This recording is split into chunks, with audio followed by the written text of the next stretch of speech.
So అలా guys ఈ రోజు ఎపిసోడ్ చూసాక జెన్యూన్ గా చెప్పండి, మీకు అసలు నచ్చిందా నచ్చలేదా? నాగార్జున గారు హోస్టింగ్ ఎంత ఫైర్ గా ఉంటుందని నేను ఎక్స్పెక్ట్ చేశాను, అంత ఫైర్ గా అయితే లేదు భయ్యా. నాకైతే నచ్చలేదు, దరిద్రంగా ఉంది అన్న ఫీలింగ్ అయితే వచ్చింది. ఎందుకు ఏంటి అనేది మాట్లాడదాం, క్లియర్ గా చెప్తాను. ఇప్పుడు ఫస్ట్ కళ్యాణ్ గురించి మాట్లాడదాం. మీరు తమ్నేల్ చూసుంటారు, ఆ మాట తీరు నాకు నచ్చలేదు. ఏ మాట తీరురా, ఏం చేశాడరా కళ్యాణ్ అని మీరు అడగచ్చు. భయ్యా నేను కళ్యాణ్కి నెగిటివ్ గా చెప్పి 3 వారాలు అయ్యింది. 3 వారాల క్రితం చెప్పాను కళ్యాణ్కి ఒక నెగిటివ్ గా వీడియోలో. 3 వారాలు అయింది ఇప్పటికి వచ్చి నేను కళ్యాణ్ గురించి ఎక్కడ నెగిటివ్ గా చెప్పలేదు, చెప్పాల్సిన అవసరం రాలేదు, నాకు ఎప్పుడు అనిపించలేదు ఈ 3 వీక్స్ లో. ఇప్పుడు మళ్ళీ ఏమనిపించిందంటే, నాగార్జున గారు లాంటి వ్యక్తి ముందు మాట్లాడుతున్నప్పుడు రెస్పెక్ట్ఫుల్ గా మాట్లాడడం కళ్యాణ్ లాంటి ఒక ఆర్మీలో చేసి వచ్చిన ఒక పర్సన్ కి చాలా చాలా ఇంపార్టెంట్.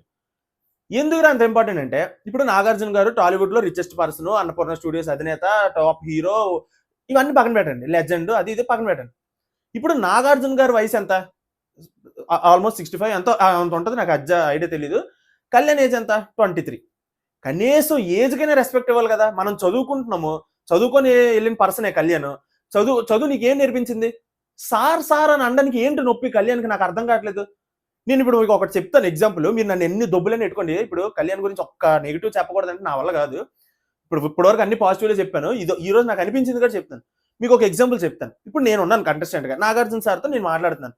ఇప్పుడు నాగార్జున సార్ ఏదో చెప్పారు, నేనేం చెప్తానంటే, సార్ నేనేం చేశాను సార్, నేనేం తప్పు చేయలేదు సార్, అక్కడ నేను కరెక్ట్గానే చేశాను సార్. ఇది ఎలా ఉంది?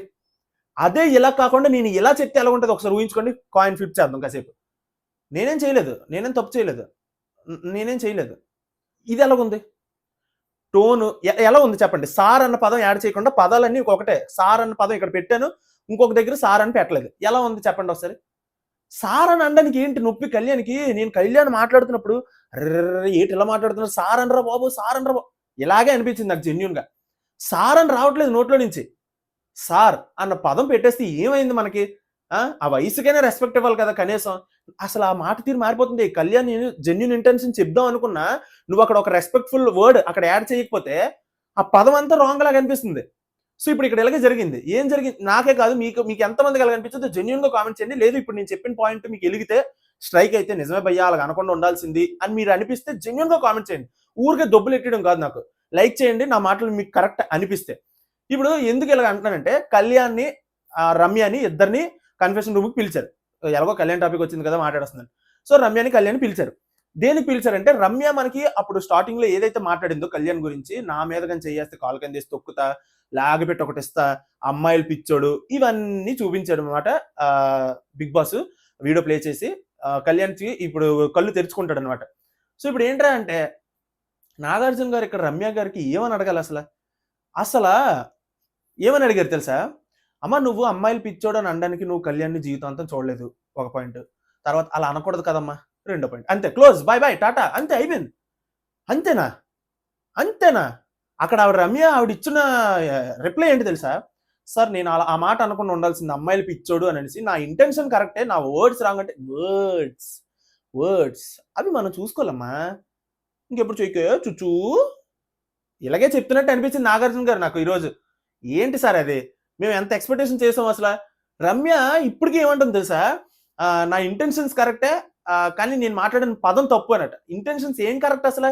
ఏం కరెక్ట్? ఇటు కళ్యాణ్ గోకడం గేకడం ఇవన్నీ కరెక్టా నువ్వు అంటున్నదట్టు? నువ్వు నీ మీద ఇప్పుడు ఆవిడ ఏమంటుంది?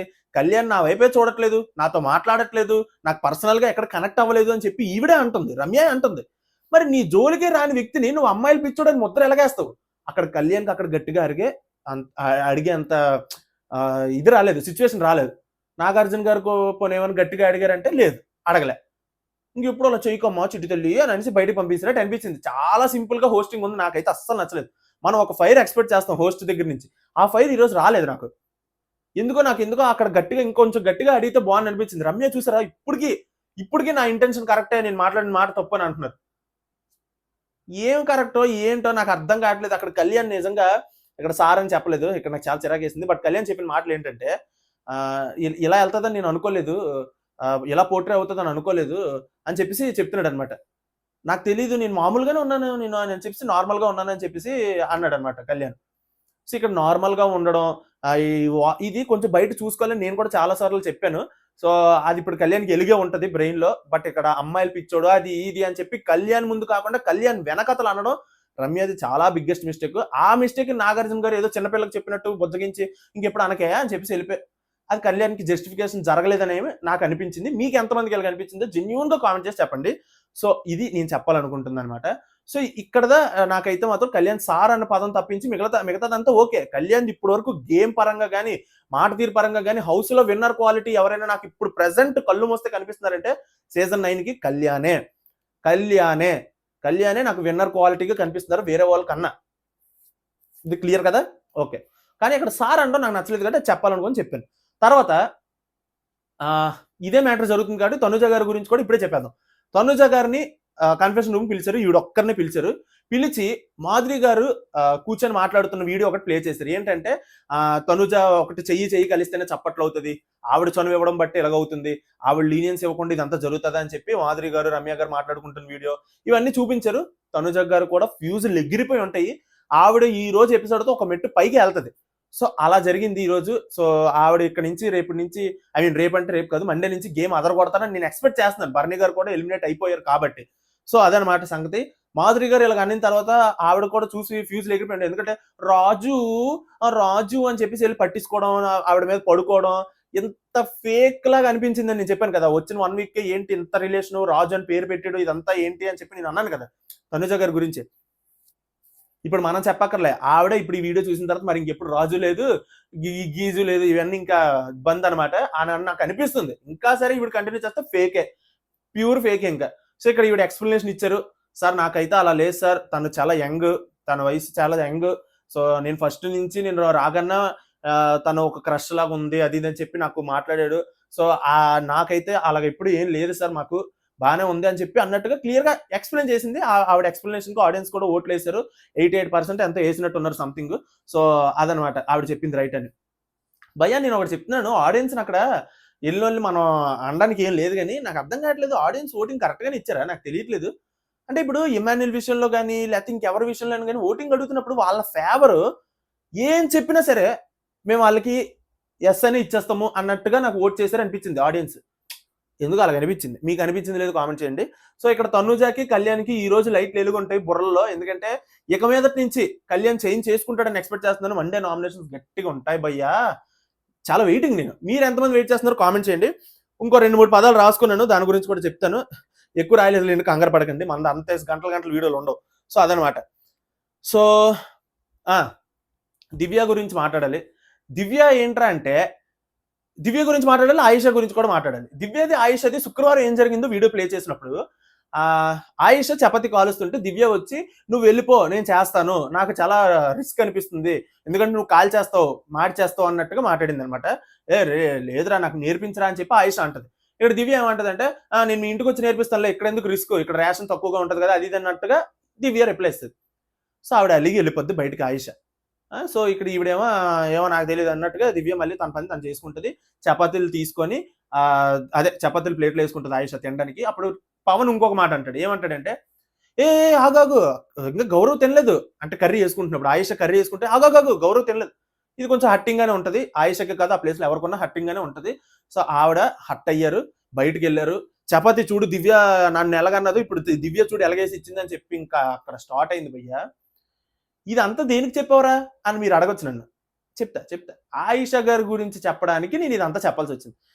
ఇక్కడ ఈవిడ బాధ కరెక్టే, ఈవిడ ఓవర్ యాక్టింగ్ ఏంటి నాకు అర్థం కావట్లేదు మధ్యలో. నాకు ఇప్పుడు అక్కడ రేషన్ అయిపోతుందేమో అని దివ్య చెప్పడంలో తప్పు లేదు, బట్ దివ్య కూడా అక్కడ ప్రతిదాన్ని ఇష్యూ చేయడానికి చూస్తుంది. చాలా టూ మచ్. వాళ్ళ అన్నయ్యో వాళ్ళ నాన్నో తెలీదు ఈ ఎలిమినేట్ అయిపోయారు మొత్తానికి బర్నీ గారు. చెప్తున్నాను కదా ఈవిడ ప్రతిదానికి ఇష్యూ క్రియేట్ చేయడానికి చూస్తే చాలా వరస్ట్గా ఉంటది, చాలా దరిద్రంగా ఉంది చూడడానికి. బట్ ఇక్కడ ఆయిషా దగ్గరికి కూడా వచ్చినప్పటికీ ఈవిడేంట్రా అంటే ఓవర్ యాక్షన్ రా బాబోయ్, చిరాకు దొబ్బుతుంది అసలు ఈవిడిని చూస్తుంటే స్క్రీన్ మీద. అంత ఇరిటేట్ తెప్పిస్తున్నారు.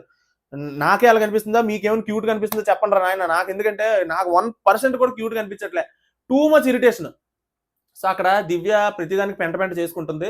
ఆ చపాతీ కూడా అక్కడ ఆవిడేం నల్లగా మార్చలేదు, సుమన్ కాల్చేటప్పుడు ఆ పర్టికులర్ చపాతీ సుమన్ మార్చిన చపాతీయే ఆయిషా ప్లేట్లోకి వెళ్ళింది. ఇది మిస్టరీ అనమాట. సో అలా చుట్టుకుంది. మరి ఏం చేస్తాం, వీళ్ళిద్దరికి గొడవ సెట్ అవ్వట్లేదు అన్నప్పుడు వీళ్ళకి ఇలాగే సెట్ అయింది.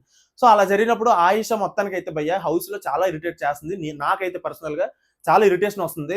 ఈ రోజు కూడా సాటర్డే ఎపిసోడ్ లో కూడా ఆవిడ ప్రవర్తిస్తున్న తీరు కానీ ఆవిడ ప్రవర్తిస్తున్న యాటిట్యూడ్ కానీ టూ మచ్ అనిపిస్తుంది. అంటే ఏమో ఓవర్ హైప్ లాగా ఓవర్ యాటిట్యూడ్ లాగా అనిపిస్తుంది నాకు. అంత ఎందుకు ఏం చూసుకొని అంత ఎగిరెగిరి పడుతుంది ఈవిడ అన్న ఫీలింగ్ అయితే నాకు వచ్చింది. మీలో ఎంతమంది కలిగొచ్చిందో కామెంట్ చేయండి. సో ఆయిషా గురించి ఇక్కడ వచ్చింది కాబట్టి రీతు గురించి కూడా ఇక్కడ తెచ్చేద్దాం పోనండి. ఏంటంటే నాగార్జున గారు రీతుకి ఆయిషాకి ఉన్న గొడవ మధ్య దాని గురించి మాట్లాడారు. దాని గురించి మాట్లాడినప్పుడు రీతు అసలు ఇక్కడ తప్పు ఎవరిది అన్నట్టుగా మాట్లాడితే రీతుదే తప్పు అన్నట్టుగా తోస్తారు రీతు మీదకి నాగార్జున గారు. చెప్తున్నాను కదా, నాకు అసలు హోస్టింగ్ ఈ రోజు అమ్మ బాబోయ్ అస్సలు బాగాలేదు. రీతుదే తప్పు అన్నట్టు తోస్తారు. అక్కడ ఆయిషా అక్కడ ఓవర్ యాక్షన్ చూడాలి. ఇక్కడ నాగార్జున గారు రీతుకి మందలిస్తున్నప్పుడు ఇవి ఎక్స్ప్రెషన్లు టూ మచ్ ఇరిటేషన్, చాలా ఇరిటేషన్ వస్తుంది నాకు ఆయిషాని చూస్తుంటే. అసలు తప్పంతా ఆవిడ పెట్టుకొని నాగార్జున గారు ఎలా తోస్తారు భయ్యా రీతు మీదకి. మీరు జెన్యున్ గా చెప్పండి, ఎవరిది రాంగ్ ఎవరిది రైట్. నేను ఆల్రెడీ రివ్యూలో చెప్పాను, ఆ రోజు రివ్యూలో గిన్నెలు తోమడం గురించి రీతుని అంత పొగరగా అంత గట్టిగా పెద్ద నోరేసుకొని, కరెంట్ పోయినట్టుంది, పెద్ద నోరేసుకొని ఆయిషా అక్కడ మాట్లాడటం కరెక్ట్ కాదు రీతుతోనే మనం ఆ రోజు రివ్యూలో కూడా చెప్పుకున్నాం. ఇప్పుడు ఏంటంటే రీతుయే కరెక్ట్ గా మాట్లాడలేదు, రీతుయే గేర్గా మాట్లాడింది, రీతుయే పొగరగా మాట్లాడింది అన్నట్టుగా నాగార్జున గారు తోస్తారు ఆవిడ మీదకి. ఏంటో అస్సలు నాకు ఇక్కడ ఆయిషా అయితే నచ్చట్లేదు. ఈ విషయంలో కూడా నాగార్జున గారు హోస్టింగ్ నాకు నచ్చలేదు భయ్యా. సో ఆయిషా గురించి మీ ఒపీనియన్ కామెంట్ చేయండి. ఇక్కడ రీతు టాపిక్ వచ్చింది కాబట్టి రీతు గురించి డెమన్ గురించి మాట్లాడదాం. మనం ఎంతే పొంతనే ఉండదు, ఏది గుర్తొస్తే అది ముందు మాట్లాడేస్తాం, రాసుకొని గీసుకుంటే గంటలు అయిపోతుంది. సో రీతు డెమన్ గురించి మాట్లాడదాం, క్లోజ్ చేసేద్దాం వీడియో. రీతు డెమన్ గురించి ఏంట్రా అంటే రీతుని డెమాన్ని కన్ఫెషన్ రూమ్ పిలిచారు, వీడియో ప్లే చేశారు. ఏ వీడియో ప్లే చేశారు? రమ్య పవన్ తో మాట్లాడుతున్న వీడియో ప్లే చేశారు. ఏమనంటే పవన్ అడుగుతాడు అనమాట రమ్యని, ఇలాగా ఏంటి బయటకి ఏం వెళ్తుంది, ఐ మీన్ ఆవిడ అటు సైడ్ నుంచి ఏం జెన్యూనిటీ లేదా, అటు సైడ్ నుంచి బ్యాడ్ అవుతుందా అని అన్నట్టుగా పవన్ అడుగుతాడు. ఏది అంటే రీతు ఏమైనా నన్ను మోసం చేస్తుందా, రీతు ఏమైనా నా వెనకతలు ఏమైనా మాట్లాడుతుందా, బయట ఏమైనా రీతు నుంచి బ్యాడ్ గా వచ్చిందా, నువ్వేం చూసావు అన్నట్టుగా రమ్యని అడుగుతాడు. ఆ రమ్య చెప్తుంది అనమాట, రమ్య వచ్చిన దగ్గర నుంచి, రమ్య కాదు రమ్య మాధురి వీళ్ళందరూ వచ్చిన దగ్గర నుంచి రీతు పవన్ మీద పడ్డారు, కళ్యాణ్ మీద పడ్డారు. కళ్యాణ్ ఏమో అమ్మాయిలు గోకుతాడని, రీతు ఏమో పవన్ గేమ్ చెడగొట్టేస్తుందని. ఇది కరెక్టే, జనాల్లో ఉన్న దృష్టి ఏంటి, ఇది కరెక్టే, రీతు పవన్ గేమ్ డిస్టర్బ్ చేస్తుంది, ఇది కరెక్టే. సో ఇక్కడ కన్ఫెషన్ రూమ్ లో ఏమడిగారంటే నాగార్జున గారు, మీకు క్లారిటీ ఉందా అని అనిసానంటే అక్కడ రీతు, నాకు క్లారిటీ ఉంది సార్, నాకు సూపర్ క్లారిటీ ఉంది, నాకు గేమే ఫస్ట్ ప్రయారిటీ అన్నట్టు నాకు రీతు ఇప్పటి వరకు ఎక్కడ కనిపించలేదు. పవన్ తో తిరగడం, పవన్ ని మనం ఏడిస్తే పవన్ వచ్చి ఓదారుస్తాడు అనడం అనుకోవడం, ఆ తర్వాత ప్రతిదానికి ఏడుస్తున్నట్టు యాక్టింగ్ చేయడం మహానట్ లాగా. సో ఇలాగా ఇవన్నీ చూసుకుంటూ పోతే పవన్ తో ఏదో రిలేషన్షిప్ కంటిన్యూ చేస్తేనే మనం ముందుకెళ్తాం అన్నట్టుగానే ప్రవర్తించింది తప్ప గేమే ప్రయారిటీ అన్నట్టు ఎప్పుడు ప్రవర్తించలేదు. ప్లేట్ పెరాయించింది. పవన్ బుక్ అయిపోయాడు. ఇక్కడ పవన్ ఏంట్రా అంటే చెప్తున్నాడు కదా, మోసం జరిగిపోయింది ఇక్కడ పవన్ కి. పవన్ ఎప్పుడెప్పుడు గేమ్ బాగా, పవన్ అసలు తోపు అబ్బా, పవన్ తోపు కంటెస్టెంట్. రీతు వల్ల గేమ్ స్పాయిల్ అయిపోతుందని మనం అనుకుంటే అక్కడ ఆవిడ ప్లేట్ తిప్పిసింది కన్ఫెషన్ రూమ్ లో. నాకు క్లారిటీ ఉంది, నాకు గేమ్ ఇంపార్టెంట్, పవన్ కూడా గేమ్ ఇంపార్టెంట్ ఫస్ట్ నుంచి అని చెప్తూనే ఉన్నాడు అనుకోండి. కానీ పవన్ రీతుని అసలు వదులుకోలేకపోతున్నాడు. మనం ఇంత నెత్తి నోరు కొట్టుకుంటున్నా, రమ్య చెప్పినా ఆయిషా చెప్పినా వీళ్ళు ఎంతమంది చెప్పినా పవన్ ఇంకా రీతుతో క్లోజ్ గానే ఉంటున్నాడు ఎక్కడో అని చెప్పి మనం కూడా అనుకున్నాం. బట్ ఇక్కడ రీతు వచ్చేసరికి కన్ఫెషన్ ప్లే చేసింది, నాకు గేమ్ క్లారిటీ ఉంది అది ఇది అని చెప్పి తిప్పిసింది. ఓకే చెప్పింది నాకు పవన్ అంటే ఇష్టం, ఐ లైక్ హిమ్ అని అనేసి, పవన్ కూడా చెప్పాడు ఐ లైక్ యర్ అని చెప్పేసి. ఇది ఇక్కడ బ్రేక్ అవ్వడానికి నాగార్జున గారు ప్రయత్నించలేదు. ఇది మీరు తప్పుగా అనుకోకండి, వైల్డ్ కార్డ్స్ వస్తే 10 మాటలు 10 చెప్తారు, మీరు వింటారా, మీరు నమ్ముతారా అని చెప్పేసి వాళ్ళని ఇంకా దగ్గర చేసి పవన్ గేమ్కి బొక్కెట్టేస్తున్నారు. సో నేను అందుకే తమ్నైల్లో అలా పెట్టాల్సి వచ్చింది అనమాట, రాధిక మోసం జరిగింది. సో అలాగనమాట. సో పవన్ గేమ్ ఇక్కడ బాగుపడాలంటే నాగార్జున గారు ఇక్కడ ఈ బాండ్ బ్రేక్ చేయడానికి చూడలే. వైల్డ్ కార్డ్స్ వచ్చి మీరు 100 చెప్తారు, మీరు వినకండి అని చెప్తున్నారు. ఇలాగైతే పవన్ కి గట్టి దెబ్బ పడేటట్టు ఉంది. మీకేమనిపించిందో జెన్యూన్ గా కామెంట్ చేసి చెప్పండి. పవన్ తోపు కంటెస్టెంట్, రీతుకు దూరంగా ఉంటే బెస్ట్. సో అదనమాట మ్యాటర్. సోమవారం నుంచి గట్టిగా ఉండబోతుంది. రేపు ఫుల్ అప్డేట్స్ తో మార్నింగ్ ఒక వీడియో చేస్తాను. ఇన్స్టాగ్రామ్ లింక్ డిస్క్రిప్షన్ లో ఇస్తాను, ఫాలో అయిపోండి. అన్ని అప్డేట్స్ అక్కడ కుప్పలుగా ఉంటాయి. నాన్నగారు అయితే వెళ్ళిపోయారమ్మా, నాన్నగారు అవుట్ అయిపోయారు, ఎలిమినేట్ అయిపోయారు. నాన్న సో నాన్నగారు అయితే వెళ్ళిపోయారు. ఏంట్రా బయటికి వెళ్ళిపోతే నువ్వు కామెడీ చేస్తున్నట్టే, మనం ఫస్ట్ నుంచి చెప్తున్నాం నాన్న బాండ్లు పెట్టుకొని కూతురు అని బాండ్లు పెట్టుకొని. సో అదనమాట. నేను ఒక ట్రాన్స్ లో ఉన్నాను మీతో మాట్లాడుతుంటే సడన్ గా ఇది ఒక గోల. సో అదనమాట. ఇక్కడతో క్లోజ్ చేసేస్తున్నాను. మొత్తం ఇంపార్టెంట్ పాయింట్స్ అన్ని చెప్పానని అనుకుంటున్నాను. సో మీరు కూడా కామెంట్ చేసి చెప్పండి ఎలా అనిపించింది. వీడియో నచ్చితే లైక్ చేయండి, ఛానల్ సబ్స్క్రైబ్ చేసుకోండి. ఇంకా మరిన్ని వీడియోస్ కోసం ప్లీజ్ సబ్స్క్రైబ్ చేసుకుంటారని ఆశిస్తున్నాను. సబ్స్క్రైబ్ చేసుకోండి. Thank you for watching. By.